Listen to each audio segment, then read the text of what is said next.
اللهم صل على سيدنا محمد وعلى آله وصحبه وسلم.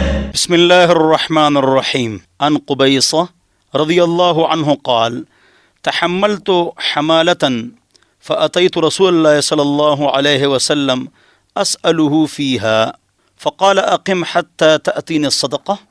حضرت قبیصہ رضی اللہ عنہ سے روایت ہے، وہ فرماتے ہیں کہ میں پاک پیغمبر محمد مصطفیٰ صلی اللہ علیہ وسلم کے پاس آیا کہ میں نے کسی کی کفالت اور کسی کی ضمانت اٹھائی تھی، اس کے بارے میں حضور اکرم صلی اللہ علیہ وسلم سے صدقے کا سوال کر رہا تھا، تو حضور اکرم صلی اللہ علیہ وسلم نے فرمایا کہ بیٹھ جاؤ، انتظار کرو یہاں تک کہ صدقے کا مال آ جائے تو ہم آپ کے لیے حکم دے دیں گے، آپ کو مل جائے گا۔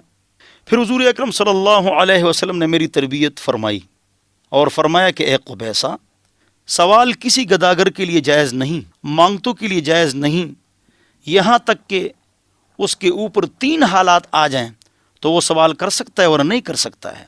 ایک وہ آدمی جو کسی کی ضمانت اٹھا لے اور کچھ نہ بن پڑے تو اس کے لیے سوال کرنا حلال ہے، یہاں تک کہ وہ مال اس کو مل جائے اور پھر سوال سے رک جائے۔ دوسرا وہ آدمی ہے کہ اس پر ایسی آفت آ گئی کہ سب کچھ اس کا مال تباہ و برباد ہو گیا تو اس کے لیے سوال کرنا جائز ہے، یہاں تک کہ وہ مالدار ہو جائے۔